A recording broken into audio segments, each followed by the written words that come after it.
أعوذ بالله من الشيطان الرجيم. بسم الله الرحمن الرحيم.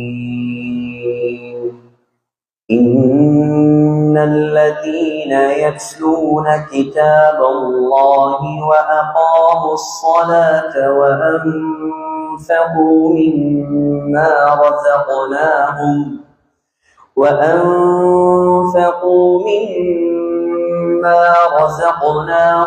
سرا وعلانية يرجون تجارة لن تبور ليوفيهم أجورهم ويزيدهم من فضله إنه غفور شكور. صدق الله العظيم. وقال النبي صلى الله عليه وسلم: لا يأتين على الناس زمان لا يبقى فيه أحد إلا أكل الربا فإن لم يأكله أصابه من غباره. رواه أبو داود والنسائي. صدق رسول الله صلى الله عليه وسلم. அளவில்லா அருளும் இணையில்லா கிருபையும் கொண்டு அகில உலகத்தை படைத்து பரிபாலித்து பராமரித்து இரட்சித்து பாதுகாத்து போஷிக்கக்கூடிய வல்ல நாயன் அல்லாஹ், அவனுக்கே அனைத்து புகழும். அல்ஹம்துலில்லாஹ். அந்த அல்லாஹ் அல்லதி خلقني فهو يهدين, அவனே என்னை படைத்தவன், அவனே எனக்கு நேர் வழி காட்டுபவன். அந்த அல்லாஹ் வல்லதி ஹுவ யுத்இமுனி வ யஸ்கீன், அவனே எனக்கு சாப்பாடு தருபவன், அவனே எனக்கு குடிபானம் தருபவன். ஃபஇதா மரிது ஃபஹுவ யஷ்ஃபீன், எனக்கு நோய் வந்தால் அவனே எனக்கு நிவாரணம் அளிப்பவன். வல்லதி யுமீதுனி சும்ம யுஹீன், இந்த உலகத்தில் என்னை மௌத்தாக்கி மறுமையில் என்னை உயிர்ப்பிக்க கூடியவன். வல்லதி அத்மஉ அன் யக்ஃபிர லீ ஹதீயதி யௌமத்தீன், மறுமையில் என்னுடைய பாவங்களை மன்னிப்பதற்கு தகுதியான ஒரே இறைவன். குல் ஹுவல்லாஹு அஹத், அவன் தனித்தவன். அல்லாஹுஸ் ஸமத், அவன் எந்த தேவை மற்றவன். லம் யலித், அவனுக்கு குழந்தைகள் கிடையாது. வலம் யூலத், அவனுக்கு பெற்றவர்கள் கிடையாது. வலம் யகுல் லஹு குஃபுவன் அஹத், அவனுக்கு ஈடாக இணையாக ஒப்பாக உவமையாக இந்த அந்த சராசரத்தில் யாருமே கிடையாது என்பதாக சங்கையான இந்த மிம்பரில் வைத்து நான் சாட்சி சொல்கிறேன். ஸலாத் எனும் கருணையும் ஸலாம் எனும் மீதேற்றமும் நபிகுல திலகம் மனு குலத்தின் மகுடம் மாநிலம் போற்றும் மாமேதை உலகுக்கு வந்த உத்தமர் கருணை கடல் காரூண்ய வள்ளல் நற்குணத்தின் தாயகம் நபிகள் நாயகம் ஸல்லல்லாஹு அலைஹி வஸல்லம் அன்னவர்கள் மீதும் அன்னலம் பெருமானுடைய அழகிய வாழ்க்கை வழிமுறைகளை அடியொற்றி நடப்பதிலே அணுவளவும் நெறி பிசகாமல் அகில உலகத்துக்கெல்லாம் அழகிய முன்மாதிரியாக வாழ்ந்து காட்டிய அருமை தோழர்கள், சங்கையான மனைவிமார்கள், கியாம நாள் வரை வரக்கூடிய முஃமினான முஸ்லிமான ஆண்கள் பெண்கள் அனைவர் மீதும் உண்டாகட்டும். அல்லாஹுவால் கடமையாக்கப்பட்ட புனித ஜும்ஆவுக்காக வேண்டி நேர காலத்தோடு சமூகம் தந்திருக்கும் சங்கை மிக்க உலமாக்களே, அல்லாஹுவின் நல்லடியார்களே, கனவான்களே, வல்லவன் அல்லாஹ்வை மௌத்து வரைக்கும் அஞ்சி பயந்து தக்வாவுடன் வாழுமாறு முதலில் ஹுத்பா பிரசங்கம் நிகழ்த்தக்கூடிய எனக்கும் அப்பால் செவியேற்கக்கூடிய உங்களுக்கும் நான் உபதேசம் செய்கிறேன். இத்தகுல்லாஹ். அன்பு நிறைந்த அல்லாஹ்வின் நல்லடியார்களே, அல்லாஹ் இந்த உலகத்தில் முஸ்லிம்களாக எம்மை படைத்து சில கட்டுப்பாடுகளை விதித்து வைத்திருக்கிறான். இந்த உலகத்தில் நாம் வாழ வந்தவர்கள் ஒரு குறுகிய கால வாழ்க்கை. அந்த வாழ்க்கையில் முஸ்லிம்களாகிய நாம் நினைத்ததை போல எல்லாம் வாழ முடியாது. அந்நியர்கள், சகோதர சமயத்தவர்கள், அவர்களுடைய மார்க்கத்தில் கட்டுப்பாடுகள் இருக்குதோ இல்லையோ, அவர்கள் நினைத்ததை போல் வாழ்வார்கள். ஆனால் அல்லாஹுடைய அடியார்களாகிய நாம் நினைத்தது மாறி வாழ முடியாது. அப்படி நினைத்ததை போல் வாழ்பவன் அவன் உண்மையான முஸ்லிமாக இருக்கவும் முடியாது. அல்லாஹ் இந்த இஸ்லாமிய மார்க்கத்தின் மூலமாக முழு வழிகாட்டல்களையும் நமக்கு செய்திருக்கிறான். இஸ்லாம் அரைகுறை மார்க்கம் அல்ல. இஸ்லாம் கம்ப்ரிஹென்சிவ் ரிலிஜன், பரிபூர்ணமான மார்க்கம், விசாலமான மார்க்கம். முஹம்மது ஸல்லல்லாஹு அலைஹி வஸல்லம் ஒரு மனிதன் எச்சு துப்புவதிலிருந்து, மலசலம் கழிப்பதிலிருந்து, பிரயாணம் செல்வதிலிருந்து, ஆட்சி செய்வது வரை எப்படி வாழ வேண்டும் என்பதை ஒன்று விடாமல் நமக்கு காட்டி தந்திருக்கிறார்கள். இந்த மார்க்கத்தில், இந்த குர்ஆனில் சொல்லித் தராத ஒரு விடயமே கிடையாது. குடும்பவியல், பொருளியல், அருளியல், இல்லறம், ஆன்மீகம் எல்லா துறைகளையும் படித்து தந்து ஏக இறைவனின் அருளை பெற்று இந்த உலகத்தில் வாழ்வதற்குரிய அத்துணை வழிமுறைகளையும் ஸல்லல்லாஹு அலைஹி வஸல்லம் நமக்கு காட்டி தந்தார்கள். ஒரு மனிதன் திருமணம் எப்படி இருக்க வேண்டும், அவனுடைய குடும்ப வாழ்க்கை எப்படி இருக்க வேண்டும், பெற்றோருடன் எப்படி நடக்க வேண்டும், பள்ளிவாசலில் எப்படி இருக்க வேண்டும், பிரயாணத்தில் எப்படி இருக்க வேண்டும், வியாபாரம் கொடுக்கல் வாங்கல் எப்படி செய்ய வேண்டும், எது ஹலால் எது ஹராம், எது கூடும் எது கூடாது, எதை செய்யலாம் எதை செய்ய முடியாது, இதை செய்தால் என்ன நன்மை, இதை செய்தால் என்ன தீமை, யாரும் எனக்கு தெரியாது என்று அல்லாஹ்விடம் சாக்கு போக்கு சொல்ல முடியாது. சகோதரர்களே, இந்த உலகத்தில் இன்று முஸ்லிம்கள் மாத்திரமல்ல, முஸ்லிம்கள் அல்லாதவர்களும் இன்று உலக வாழ்க்கைக்குரிய ஒரு அடிப்படை தேவையாக, ஒரு அடிப்படை அம்சமாக கருதி செயற்பட்டு முயற்சி செய்து கொண்டிருக்கும் ஒரு துறைதான் பொருளாதாரம், எக்கனாமிக். சகோதரர்களே, அந்த பொருளாதாரம் இஸ்லாம் விரிவாக பேசிய ஒரு துறை. கொடுக்கல் வாங்கல், வியாபாரம், எது முடியும் எது முடியாது, எது ஏனும் எது ஏலாது, அனைத்தையும் ஸல்லல்லாஹு அலைஹி வஸல்லம் திட்டத் தெளிவாக சொன்னார்கள். இன்னல் ஹலால பையின், ஹலால் தெளிவானது, வல் ஹராம பையின், ஹராமும் தெளிவானது, வபைனஹுமா உமூரும் முஷ்தபிஹாத், ஹராத்துக்கும் ஹலாலுக்கும் இடையில் சில குழப்பமான விடயங்கள் இருக்கிறது. லா யஅலமுஹுன்ன கஸீரும் மினன் நாஸ், அதிகமான மக்கள் அதை பற்றி அறிவில்லாமல் இந்த உலகத்தில் வாழ்கிறார்கள். இன்று வியாபாரத்திலே, கொடுக்கல் வாங்கலிலே, முஸ்லிம்களுடைய வியாபார துறையிலே ஊடுருவி இருக்கக்கூடிய ஆக பெரிய, அல்லாஹ்வுடைய சாபத்தை பெற்றுத் தரக்கூடிய, அல்லாஹ்வுடைய கோபத்தை இறக்கக்கூடிய ஒரு பிரம்மாண்டமான, ஒரு பயங்கரமான ஒரு பாவம் தான் வட்டி. சகோதரர்களே, வட்டி வட்டி என்பது இந்த மார்க்கம் ஸல்லல்லாஹு அலைஹி வஸல்லம் அவர்களால் 1400 ஆண்டுகளுக்கு முன்னால் தடை செய்த ஒரு பயங்கர குற்றம். சாதாரண ஒரு குற்றம் கிடையாது. ஆனால் இந்த காலத்தில் வட்டியோடு சம்பந்தப்படாதவர்கள், இந்த ஹராத்தோடு சம்பந்தப்படாதவர்கள் இங்கே குறைந்து கொண்டே செல்கிறார்கள். சகோதரர்களே, இஸ்லாம் தடுத்து விட்டால் அதை செய்வதற்கு எனக்கும் உங்களுக்கும் எந்த அனுமதியும் கிடையாது. முதலாவது இந்த வட்டி.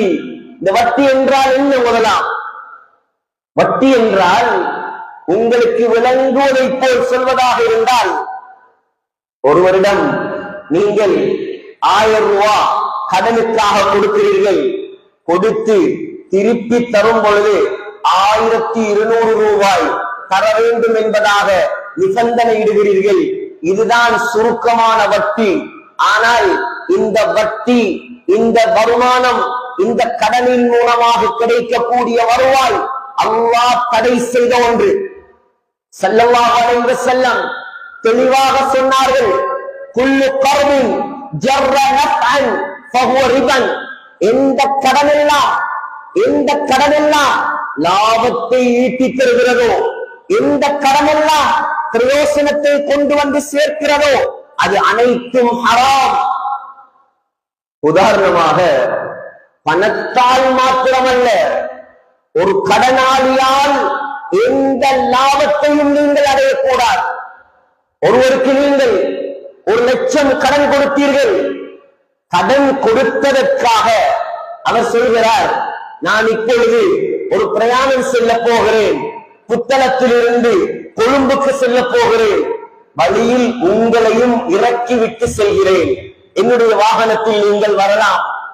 நீங்கள் யோசிக்கலாம், இதில் என்ன தவறு இருக்கிறது? ஆனால் இதற்கு முன்னால் உங்களோடு அவர் அப்படியான தொடர்பு இல்லாதவராக இருந்தால் கடன் கொடுத்ததற்காக வேண்டி உங்களை அவர் அவருடைய வாகனத்தில் ஏற்றினால் நீங்கள் வாகனத்தில் ஏறி செல்வதும் வட்டியாகத்தான் கணிக்கப்படும். அதுவும் ஹராம்.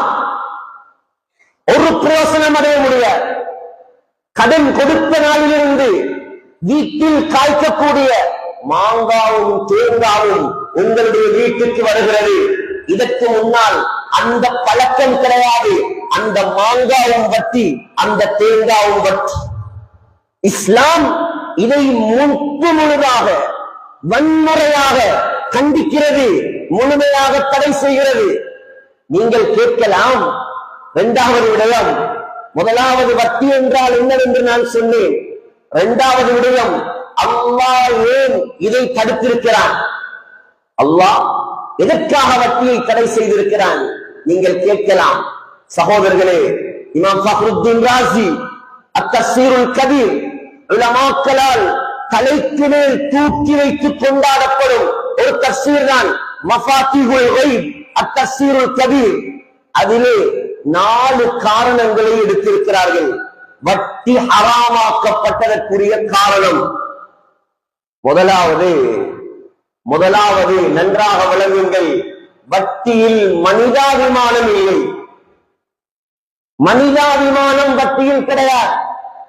நீங்க சும்மா உட்கார்ந்து கொண்டு உங்களிடம் மேலதிகமாக இருக்கக்கூடிய பணத்தை அவருக்கு கொடுத்துவிட்டு அவர் தேவைக்காக விற்றவரிடமிருந்து மேலதிக பணம் எதிர்பார்ப்பது மனிதாபிமானத்துக்கு மாற்றமானது. அது இஸ்லாத்தில் தடை. இதனால் வட்டி ஹராம். இரண்டாவது, சோம்பேறித்தனம்.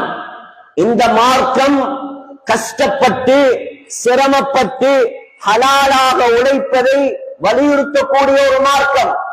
கைத்தொழிலுக்கு முக்கியத்துவம் கொடுக்கும் மார்க்கம். வட்டியின் மூலமாக மக்கள் கஷ்டப்பட்டு உழைப்பது, சிரமப்பட்டு சம்பாதிப்பது தடைப்பட்டு போகிறது.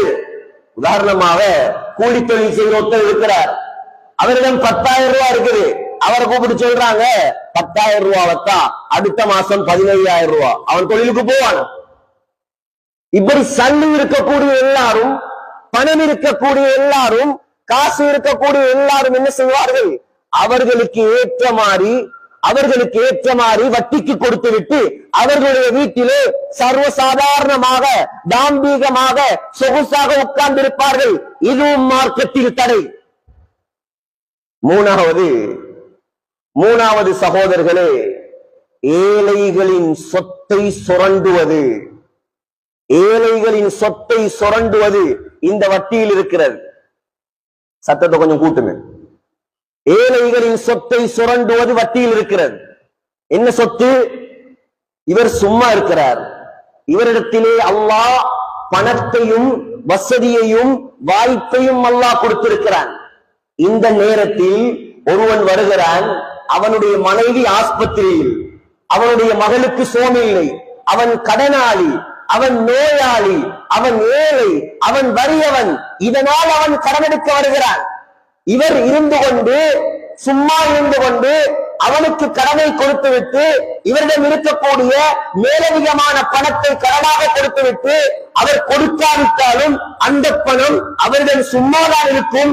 அப்படி இருக்கும் பொழுது அவர் என்ன செய்கிறார்? கஷ்டத்தில் இருக்கக்கூடியவர்களிடம், வறுமையில் இருக்கக்கூடியவரிடம், சோதனையில் உள்ளவர்களிடம் பணத்தை சுரண்டுகிறார். இஸ்திக்லாலில் ஹாஜா, ஏழைகளின் தேவைகளை சுரண்டுகிறார். இது இந்த மார்க்கத்தில் ஹராம். நாலாவது காரணம், மக்களுக்கு மத்தியில் மக்களுக்கு மத்தியில் உதவி மனப்பான்மை, நல்லது செய்ய வேண்டும் என்ற தன்மை இந்த வட்டியின் மூலமாக அறவே இல்லாமல் போகிறது. ஒருத்தர் இருக்கிறார், கடன் கேட்டால் கொடுப்பார், திருப்பி தரும் வரைக்கும் பொறுமையாக இருப்பார். அவருடைய பக்கத்து வீட்டுக்காரன் வட்டிக்காரன். அவன் என்ன செய்கிறார்? வட்டிக்கு கொடுக்கிறார். 1000 ரூபாய் கொடுத்தா 2000 வருது, 1 லட்சம் கொடுத்தா 1.5 லட்சம் வருது. இவர் பார்ப்பார், சும்மா இருக்கக்கூடிய அவனுக்கு வருமானம் வரும் பொழுது நாவதற்காக வேண்டி சும்மா உதவிக்காக பணம் கொடுக்க வேண்டும், அவனும் வட்டிக்கு கொடுக்க ஆரம்பிப்பான். இதனால் வட்டி ஹராம். இந்த நாளையும் தூக்கி ஒரு மூலையில் வையுங்கள். இதெல்லாம் காரணங்கள். ஆனால் அசல் காரணம் என்ன தெரியுமா? அசல் காரணம் என்ன தெரியுமா? அல்லாஹ்வுக்கு பிடிக்கல, அவ்வளவுதான். அல்லாஹ்வுக்கு பிடிக்கல. உங்களோட வீடு, உங்களோட சொந்த வீடு உங்களோட பேர்ல இருக்குது. நீங்க விரும்பினா வெள்ளை பெயிண்ட் அடிப்பீங்க, நீங்க விரும்பினா பச்சை பெயிண்ட் அடிப்பீங்க, விரும்பினா உடைப்பீங்க, விரும்பினா 2 மாடி, விரும்பினா 3 மாடி, விரும்பினா 4 மாடி. இது அல்லாஹ்வுடைய உலகம், இது அல்லாஹ்வுடைய ஆட்சி, இது அல்லாஹ்வுடைய மார்க்கம். அவன் நினைத்ததை ஹலாலாக்குவான், அவன் நினைத்ததை ஹராமாக்குவான். ஏன் ஹராம் ஏன் ஹலால் கேட்கக்கூடிய உரிமை இந்த உலகத்தில் யாருக்கும் கிடையாது. ஒன்றுதான் காரணம்.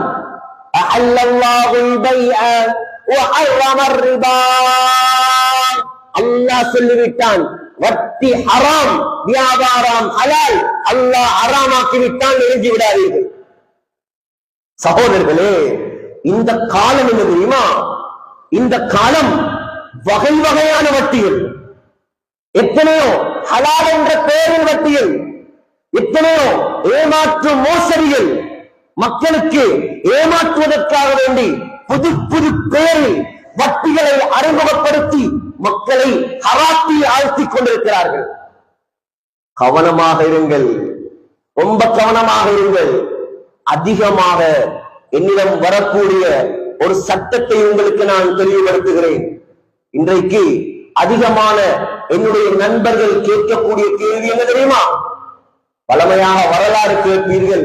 இந்த முறை உங்களுடைய வாழ்க்கைக்கு தேவையான ஒரு பாடம் இந்த மின்பரில் நடத்தப்படுகிறது. ரொம்ப கவனமாக கேளுங்கள், வாழ்க்கையில் அமுல்படுத்தும் நோக்கத்தோடு கேளுங்கள். இல்லை என்றால் இது வீணாக போய்விடும். உதாரணமாக, வட்டி பேங்க்ல ஒருவர் தன்னுடைய நகையை ஈடு வைத்திருக்கிறார். வட்டி பேங்க்ல ஈடு வைக்கிறது ஹராம், நகையை ஈடு வைக்கிறது ஹராம். ஆனால் அவரால் அதை திருப்பி எடுக்க முடியவில்லை. இப்பொழுது ஒரு நண்பர் என்ன செய்கிறார்? அந்த வட்டியிலிருந்து அவரை காப்பாற்றுவதற்காக வேண்டி அவருக்கு பணம் உதவி செய்கிறார். செய்யணுமா? கடன் கொடுக்கணுமா? கடன் கொடுக்கலாம், அவர் அந்த ஹராத்திலிருந்து பாதுகாக்கலாம். ஆனா அதிகமாக பணத்தை கொடுக்கிறார்கள். பேங்க்ல நகையை 3 எடுக்கிறதுக்கு பணத்தை கொடுக்கிறார்கள். செய்யறதே என்ன தெரியுமா? பணத்தை கொடுத்துட்டு அந்த நகையை நீங்க எங்களுக்கு தரும். பணத்தை கொடுக்கிற, கடனை 3 எடுக்கிறதுக்கு கொடுத்துட்டு சொல்ற அந்த நகையை நீங்க எங்களுக்கு விற்கணும். இது ஹராம். தங்கம் கலட்டு வியாபாரம். அறுதியாக கூடிய தங்கத்தை கலட்டி எடுப்பது, எடுத்து அவர் யாருக்காவது கொடுத்தா பரவாயில்ல, எனக்குத்தான் நீ விற்க வேண்டும் என்று நிபந்தனை போட்டால் அந்த தொழில், அந்த நிபந்தனை ஹராம். இன்னைக்கு அதிகமானவங்க அது செய்யறாங்க, அதிகமானவங்க செய்யறாங்க. 1-2 அல்ல, இன்னும் ஒன்று என்ன தெரியுமா? பல சூரத்துகள், அரை மணி நேரம் 3/4 மணி நேரம் கொத்துமாவில் அனைத்தையும் எனக்கு சொல்லி முடிக்க முடியாது. இவர் சும்மா இருக்கிற ஒருவர்த்த இன்வெஸ்ட்மெண்ட்டுக்கு பணம் கொடுக்கிற 50 லட்சம் நீங்க வியாபாரம் செய்றீங்க. அப்துல் ரஹ்மான் ஆஜியார் வியாபாரம் செய்யறார். இப்ப நான் கொடுக்கிறேன் 50 லட்சம் பணம் அவருக்கு கொடுத்து சொல்றேன், லாபத்துல பங்கு தரும். இது அனுமதி இருக்கா? மார்க்கத்துல இருக்கு. எப்படி பங்கு தரும்? விகிதாசார அடிப்படையில் பங்கு. லாபத்தில் 50 லட்சம் அவர்ற, 50 லட்சம் என்ற 50% லாபம் எனக்கு, 50% லாபம் அவருக்கு. அதே போல நஷ்டம் வந்தாலும் அதையும் பொறுப்பெடுக்கிறேன். இன்றைக்கு ஒரு சிலர் வியாபாரம் எப்படி தெரியுமா, 50 லட்சத்தை கொடுத்து சொல்ற எனக்கு மாசம் 1 லட்சம் ரூபாய் நீங்க ப்ராஃபிட் தரணும், பச்சஹரா. இதுக்கு அனுமதி. தொகையை குறிப்பிட்டு சொல்வதற்கு உங்களுக்கு அனுமதி இல்லை. கூடும் குறையும், லாபம் வரும் நஷ்டம் வரும், ரெண்டையும் பொறுப்பெடுப்பதற்கு நீ தயாராக இருந்தால்தான் முபாரபா பங்குடைமை வியாபாரத்தில் நீ இறங்க வேண்டும். இன்னும் ஒரு சிலர் தங்கத்தை கடனுக்கு வாங்குறேன், தங்கம் ஹராம். ஒரு நிமிஷம் கூட தங்கத்தை கடனுக்கு வாங்கவோ விற்கவோ இந்த மார்க்கத்தில் அனுமதி கிடையாது. உதாரணமாக நகை வாங்க போறார், 5 லட்சம் ரூபாய் நகை, 4 லட்சம் தான் கையில் இருக்கு. நகைக்கடைக்காரர் இவருடைய நெருங்கிய நண்பர் சொல்றார், 4 லட்சத்தை வைங்க, நாளைக்கு காலையில இல்ல இன்றைக்கு அந்தியில இல்ல இன்னும் 2 ஹவர்ல இல்ல இன்னும் 1 ஹவர்ல பணத்தை தருகிறேன் என்று சொல்லி வியாபாரம் தங்கத்தை கடனுக்கு எடுக்க முடியாது. தங்கத்துடைய வியாபாரம் நேரடியாக இருக்கும். முத்தமாசிலன் நக்கதன், பணமாக இருந்தால் உரிய பணத்துடைய தொகையை கொடுத்து விட்டுதான் நீங்கள் தங்கத்தை வாங்கி எடுக்க வேண்டும். கடன் அங்கே செல்லுபடியாகாது, கடன் அங்கே ஏற்றுக்கொள்ளப்படாது. தங்க வியாபாரத்திலோ வெள்ளி வியாபாரத்திலோ கடன் கொடுக்கல் வாங்கலுக்கு அனுமதி கிடையாது. பணமாகத்தான் இருக்க வேண்டும். ஆனால் ஒருவேளை உங்களுக்கு செய்யலாம், 4 லட்சம் தான் இருக்குது, நகைக்கடைக்காரர்கிட்ட 1 லட்சத்தை கடனாக வாங்கி அவருக்கு கொடுத்துட்டு தங்கத்துடைய வேலை செட்டில்மெண்ட், தங்கத்துடைய பணம் செட்டில்மெண்ட், உங்களுக்கு இப்போ நான் 1 லட்சம் ரூபாய் கடனாக தர வேண்டும். அது பிரச்சனை. பணம் கடன் பிரச்சனை இல்லை, தங்கம் கடனாக எடுக்க முடியாது. இன்று அதிகமானவர்கள் சகோதரர்களே இந்த இன்வெஸ்ட்மெண்ட், இந்த சல்லியை கொடுத்து லாபம் எடுக்கக்கூடிய விடயத்திலே எத்தனையோ பேர் மாட்டிக்கொண்டு தவிக்கிறார்கள். உங்களை நான் எச்சரிக்கிறேன், இந்த மின்னலில் வைத்து ஹராமான வியாபாரத்தில் ஹராமான தொழிலிலே உங்களுடைய பணங்களை நாசமாக்கி விடாதீர்கள். ஸல்லல்லாஹு அலைஹி வஸல்லம் சொன்னாங்க, லயத்தியன்ன அலன் நாஸி ஸமான், ஒரு காலம் வரும், மக்கள் மீது ஒரு காலம் வரும், முழு பேரும் வட்டிக்குள் மாட்டிக்கொள்வார்கள், முழு பேரும் வட்டிக்குள் மாட்டிக்கொள்வார்கள். அப்படி வட்டி அவர் எடுக்கவில்லை என்றாலும் அஸாபஹு மின் குபாரிஹி, அபூ தாவூதுல வருது, வட்டியுடைய புகையாவது அவர் மீது வந்து படும் என்றார்கள். இன்று நாம் விரும்பியோ விரும்பவில்லையோ கரண்ட் பில்லிலும் வட்டி, தண்ணி பில்லிலும் வட்டி, கொஞ்சம் லேட்டாகினால் வட்டி, விருப்பம் இல்லாமல் எதிர்பார்க்காமல் எத்தனையோ பேர் வட்டியை கட்டிக் கொண்டிருக்கிறார்கள். அவ்வளவு பயங்கரமான பாவம், அவ்வளவு தவிர்த்து கொள்ள முடியாத ஒரு மோசமான ஒரு பாவமாக இந்த வட்டி மாறிவிட்டது. சகோதரர்களே, அல்லாஹ்வின் நல்லடியார்களே, சொன்னார்கள் ஸல்லல்லாஹு அலைஹி வஸல்லம், எவ்வளவு பயங்கரமான பாவம் தெரியுமா, எவ்வளவு எச்சரிக்கையான பாவம் தெரியுமா? சொன்னார்கள் ஸல்லல்லாஹு அலைஹி வஸல்லம், அர்ரிபா, வட்டி இருக்கிறது, 70 ஹௌபன், வட்டிக்கு 70 படித்தரங்கள் இருக்கிறது. அதில் ஆக குறைந்தது என்ன தெரியுமா? ஐயத்தியர் ரஜுல் உம்மஹு, இப்னு மாஜால வரக்கூடிய சஹீஹான ஹதீஸ். வட்டியில் ஆக குறைந்த பாவம் ஒரு மனிதன் தன்னுடைய தாயோடு விபச்சாரம் செய்வதற்கு சமம். இதை விட கேவலமான ஒரு வார்த்தை வேணுமா? யாராவது விரும்புவார்களா தாயோடு சேர்வதற்கு? அதை விட கேவலமான ஒரு பாவம் இந்த உலகத்தில் இருக்குமாக இருந்தால் அது வட்டி என்றார்கள் ஸல்லல்லாஹு அலைஹி வஸல்லம். முஸ்னத் அஹ்மதுல வருது. இதெல்லாம் இந்த மிம்பரில் சாட்சியாக வைத்து நாம் எட்டி வைக்கிறோம். நன்றாக கேளுங்கள், நன்றாக விளங்கிக் கொள்ளுங்கள். முஸ்னத் அஹ்மதுல வருது, சொன்னாங்க ஸல்லல்லாஹு அலைஹி வஸல்லம், திர்ஹமு ரிபன், திர்ஹமு ரிபன்.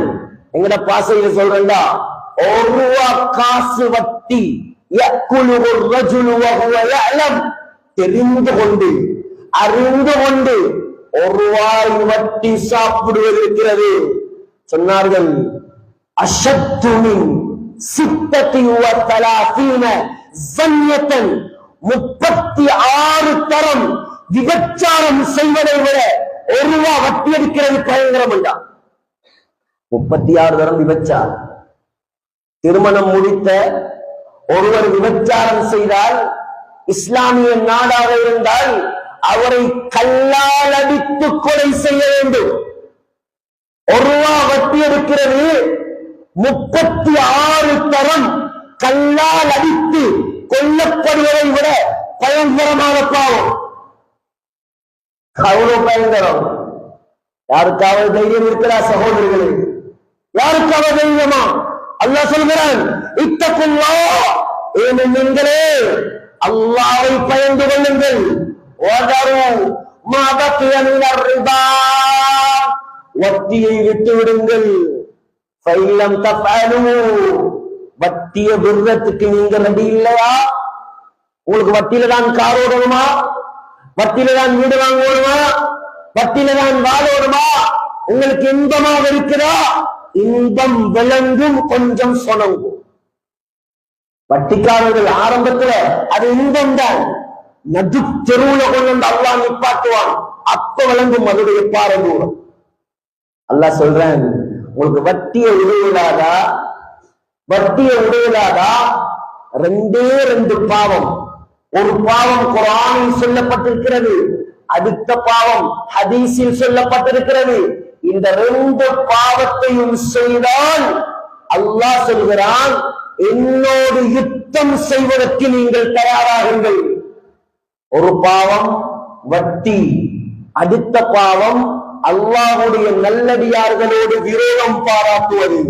இந்த 2 பாவத்துக்கு தான் அல்லாஹ் சொல்கிறான், ஃபஅதனு பிஹர்பின் மினல்லாஹி வ ரசூலி, என்னோடும் என்னுடைய நபிகள் நாயகத்தோடும் யுத்தம் செய்வதற்கு நீங்கள் தயாராகுங்கள். யாரு கேளும் சகோதரர்களே, இந்த ஆயத்துக்கு கீழ் தஃசீர் இப்னு கஸீரிலே இப்னு அப்பாஸ் ரலியல்லாஹு அன்ஹு சொல்கிறார்கள், கியாமத்துடைய நாளையில், அந்த மறுமை நாளையில் நம்மை எழுப்பி நிப்பாட்டி வட்டிக்காரனை எடுத்துக்கொண்டு வரப்பட்டு, ஏற்கனவே அவன் பைத்தியமாகத்தான் எழுப்பாட்டப்படுவான். குர்ஆன் அவர்கள் யதஹப்பத்துஹு ஷைத்தானு மினல் மஸ், பேய் பிடித்தவனைப் போல, ஜின் பிடித்தவனைப் போல, ஷைத்தான் பிடித்தவனைப் போல பைத்தியக்காரனாகலாம் கியாமத்துடைய நாளையில் வட்டிக்காரன் எழுப்பாட்டப்படுவான். சகோதரர்களே, அந்த நிலையில் இவரை கொண்டு வரப்பட்டு இவருடைய கையிலே ஒரு வாளை கொடுத்து, ஹாரிபில்லாஹ வ ரசூலஹ் கமா குன்த துஹாரிபுஹுமா ஃபித் துன்யா, உலகத்தில் வட்டியை எடுத்து அல்லாஹ்வோடு யுத்தம் செய்வதற்கு நீ தயாராகினால், அதே போல இந்த கியாமத்துடைய நாளையில் இதோ வாளை பிடி, அல்லாஹ்வோடு யுத்தம் செய். சொல்லப்பட்டால் எப்படி இருக்கு கேளுமா? உடுப்பில்ல, செருப்பில்ல, நிழல் இல்ல, சொந்த ஊர் இல்ல, குடிக்கிறதுக்கு தண்ணி இல்ல, மனைவியே உதவிக்கு இல்ல, பிள்ளைகளே உதவிக்கு இல்ல, பெற்ற தாய் தகப்பனே காணல, யாரை கூட்டிக் கொண்டு அல்லாஹ்வோடு யுத்தம் செய்வதற்கு நீ தயாராகுவாய்? சைன் வைப்பவர்கள், சாட்சியாக இருப்பவர்கள் முழு பேரும் வட்டிக்காரர்கள். ஆக்கிலுர் ரிபா சொன்னார்கள், வட்டி சாப்பிடுவன் நாசமா போகட்டும். நான் அல்ல, ஸல்லல்லாஹு அலைஹி வஸல்லம் சொன்னார்கள், வட்டிக்கு கொடுப்பவன் நாசமா போகட்டும். வட்டியை எழுதுகிறானே அவனும் நாசமா போகட்டும். வட்டிக்கு சாட்சியாக வருகிறானே அவனும் நாசமா போகட்டும். யார் வட்டி கடைகளில் வட்டிக்கு சைன் வைக்கிறீங்களோ, உங்களை எச்சரிக்கிறேன், நீங்கள் அல்லாஹ்வோடு யுத்தம் செய்வதற்கு சைன் வைக்கிறீர்கள். லேசான சைன் அல்ல. ஒரு சிலர் கட்டடங்களை கட்டி வட்டி கடைகளுக்கு வாடகை கொடுத்திருக்கிறாங்க. நீங்க வட்டி கடைக்கு வாடகை கொடுக்கலங்க, அல்லாஹ்வோடு யுத்தம் செய்யக்கூடியவர்களுக்கு வாடகை கொடுத்திருக்கிறீர்கள். உங்களுக்கு வரக்கூடிய வருமானம் பிரச்சாரம். ஆகையால் இது எச்சரிக்கை பயங்கரமானது, ரொம்ப மோசமானது. மடவாக்குளம் என்பது ஒரு முன்மாதிரியான ஊர், ஒரு கட்டுப்பாடான ஊர். ஒரே ஜுமா பள்ளிக்கு கீழ் அளவான மதரசாக்கள், அளவான மக்கள், ஒழுக்கமான மக்கள் ஜுமாவுக்கு மிம்பரில் ஏறும் பொழுது பள்ளிவாசல் முறையாக நிறைந்து விடுகிறது. உங்களுக்கு நாம் அன்பாக சொல்லக்கூடிய விடயம்தான். நேரம் முடிந்து கொண்டே வருகிறது. நிறைய விடயங்கள் நினைத்து வந்தேன், ஆனால் நேரம் கொடுக்கவில்லை. உங்களுக்கு நாம் சொல்லக்கூடிய அன்பான ஒரு எச்சரிக்கை, தயவு செய்து தெரியாத வட்டிகளில் காலை வைத்து விடாதீர்கள். அப்படி வைத்தால் நீங்கள் நன்றாக ஞாபகம் செய்து கொள்ளுங்கள், நீங்கள் முதலாவது அல்லாஹ்வோடு யுத்தம் செய்வதற்கு தயாராகிவிட்டீர்கள். இரண்டாவது 36 தரம் விபச்சாரம் செய்வதற்கு தயாராகிவிட்டீர்கள். மூணாவது தாயோடு சேர்வதற்கு தயார். நாலாவது கியாமத்துடைய நாளையில் மௌத்தா போனதற்கு பின்னால் பைத்தியக்காரனாக எழுப்பாட்டப்படுவதற்கு தயார். நான் சொன்ன எதுவும் என்னுடைய புறத்தால் அல்ல, பலகீனமான ஹதீஸும் அல்ல, அவ்வளவும் ஆதாரபூர்வமானது. ஆகையால் சிந்தியுங்கள் சகோதரர்களே. பணம் வரும் போகும், பணம் இன்று இருக்கும், நாளை சென்றுவிடும். கபரை மூடினால், கண்ணை மூடினால் நம்முடைய எந்த பணமும் நமக்கு எந்த உதவியும் செய்யாது. அல்லாஹ்வுக்காக வாழுங்கள், அல்லாஹ் சொன்ன முறையில் வாழுங்கள், தொழுகைகளை பேணுங்கள், ஹராத்தை விட்டுவிடுங்கள், பள்ளிவாசலுக்கு நேரம் கொடுங்கள், ஹலாலாக சம்பாதியுங்கள், வட்டி பொழப்பு நடத்தாதீர்கள், வட்டியில் இன்பம் காணாதீர்கள். அல்லாஹ் அழித்தேன் என்று சொன்னால் அழித்தே தீருவான், அதில் எந்த சந்தேகமும் கிடையாது. உலமாக்களை அணுகுங்கள். தெளிவில்லை என்றால் தயவு செய்து உங்களுடைய வியாபாரத்தை முழுமையாக சொல்லி, எத்தனையோ உலமாக்கள் இருக்கிறார்கள், எத்தனையோ மதரசா மாணவர்கள் இருக்கிறார்கள், சிறப்பான உலமாக்கள் இருக்கிறார்கள். அணுகி உங்களுடைய வியாபாரத்தை கொஞ்சம் சொல்லுங்க. இதுதான் என்னுடைய வியாபாரம், நான் செய்யக்கூடிய வியாபாரம் ஹலாலா ஹராமா வட்டியா கேளுங்கள், தீர்க்குங்கள். ஏன் தெரியுமா? கியாமத்துடைய நாளையில உங்களோட தொழிலால மாற்றிக்கொள்வது நீங்க மட்டுமல்ல, உங்களோட மனைவி, உங்களோட பிள்ளை, உங்களோட தாய், முழு பேருக்கும் ஹராத்தை சாப்பிட கொடுத்தால் அவ்வளோ பேரும் கியாமத்துடைய நாளையில் உங்களுக்கு எதிராக வருவார்கள். ஆகையால் சகோதரர்களே, யாராவது அப்படி இருக்க மாட்டீர்கள். யாராவது வட்டியில் தொடர்பில் இருந்தால் தயவு செய்து இந்த ஜுமாவை முடித்துவிட்டு வீடு செல்வதற்கு முன்னால் இந்த பள்ளியிலேயே 2 ரக்காத் தொழுது வட்டிக்கு தௌபா செய்து விடுங்கள். தௌபா செய்துவிட்டு வீட்டுக்கு செல்லுங்கள். சகோதரர்களே, அல்லாஹ்வுக்காக விடுங்கள். ஒரு அரபி ஹுத்பாவிலே மஹ்மூதுல் ஹசனாத் என்ற பெரும் பிரபல்யமான ஒரு ஆலிம் அவர் சொல்ல நான் கேட்டேன், அல்லாஹ்வுக்காக ஒரு வட்டி பேங்கிலே தொழில் செய்த ஒரு மேனேஜர் வட்டி தொழிலை விட்டார். இன்று அல்லாஹ் அவரை ஹாஃபிஸாக்கி, ஆலிமாக்கி, மிம்பரில் ஹுத்பா ஓதக்கூடிய ஒரு ஹத்தீபா ஆக்கி வைத்திருக்கிறார். ஹராத்தை விட்டார் அல்லாஹ்வுக்காக. அல்லாஹ் முழு உலக மக்களுக்கும், முழு ஊர் மக்களுக்கும் ஹலாலை தெளிவுபடுத்தும் ஒரு சிறந்த ஹத்தீபாக மாற்றி இன்றும் ஹுத்பா ஓதிக் கொண்டிருக்கிறார்.